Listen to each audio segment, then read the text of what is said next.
as national trends over the last 2 years were to take money away from law enforcement, to blame law enforcement, to turn your back on law enforcement, that we stood strong and we would not flinch from being a law and order state, that we support the men and women in law enforcement, and that we want to show that we're stepping up to the plate. So last year, you saw municipalities around the country actually eviscerate police budgets. They would cut funding, places like Seattle and Minneapolis and New York City, and the results were catastrophic. You saw huge increases in crime, and from a morale perspective, it was really damaging for the people who were putting on the uniform, because they're the ones that we expect to show up when things are tough, when there's problems, when people's lives are in jeopardy, and yet they did not have the support of the communities in those places and throughout the country. And so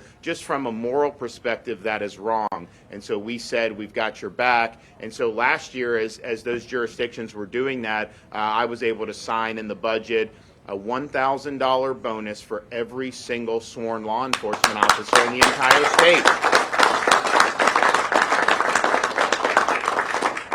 And I got to tell you, we promised that we would do it again this year. And part of it was I'd have people come up to me and say, you know, we really appreciate the bonus. But I can tell you the amount of the money, while it's nice to get additional money, it was much more just the fact that they were getting the bonus meant that they were supported, and that people, the governor, the legislature, supported the mission and understood the sacrifices that they were making. So that was very, very meaningful for people. And I got to tell you, I mean, there's no state that's done more for law enforcement than the state of Florida since I've been governor. And so we're very, very proud of that. But now that we're looking for this year, we wanted to do it again.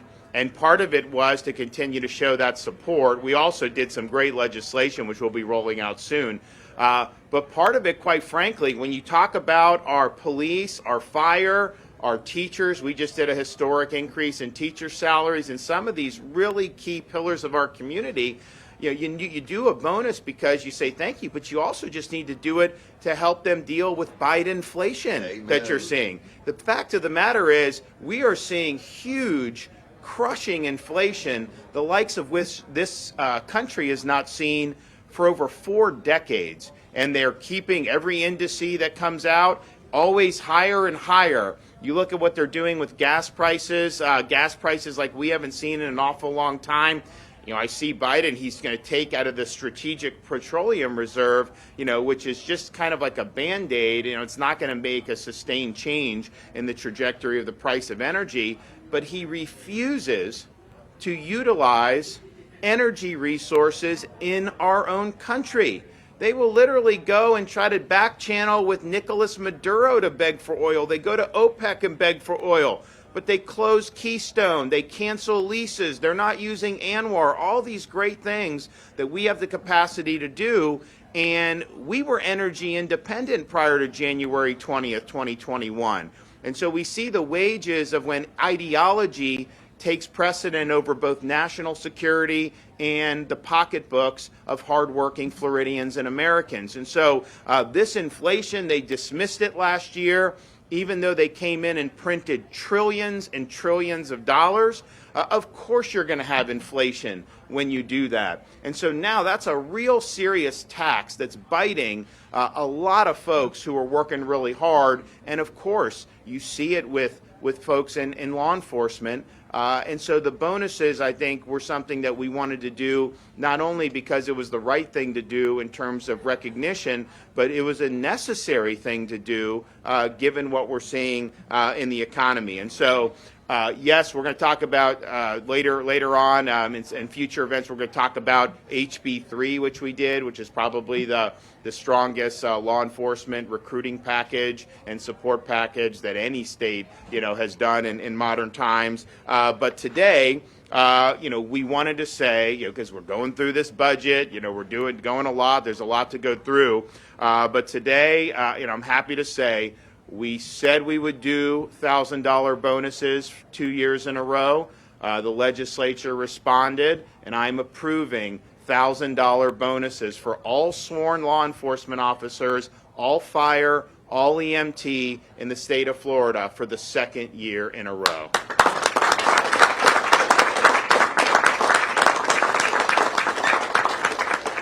And so this will represent over $100 million worth of bonuses to folks who are on the front lines protecting our communities. Obviously, they've done a lot during things like COVID. They've done a lot to keep the community safe, and so we're really, really excited. And so whether it's a sheriff's department and sheriff's deputies, whether it's a municipal police department, fire, paramedics, EMTs, you name it, you're eligible, and we're going to be doing the $1,000 bonuses for the second straight year. So we're proud of that. We're proud to be able to stand with our great first responders in the state of Florida. You know, we'll be talking about HB3, some of the things they did there. I think actually HB3 increases some of the sheriff's salaries, for our elected sheriffs. But there's a whole bunch of things in there that are going to be huge boons to people that wear the uniform. Yes, some of it's recruitment, which we've discussed in the past, and I know there's going to be a lot of people in other states who are going to want to come down. I was talking to someone, they're out in California, they're like, look, if we were already qualified for our pension, we would leave to Florida the next day. I mean, that's just, but they got to stay more, and they got to try to do their pension, but they're not, some of those areas aren't treating them very well. So we're proud of what we've been able to do here. We're going to continue to do it. Again, we do have more announcements with some of the legislation that we've had, but for the second year in a row, the state of Florida is stepping up. And, and a lot of these agencies are, sheriffs here and these other counties, these are local constitutional officers. They handle their pay, but we're going in on the local level and supplementing that with these bonuses. And so I think it's meaningful. I think it shows that we support the folks that wear the uniform. And the better the morale, the more the community is supporting law enforcement, the more that we have good laws that promote public safety, the safer our communities are going to be.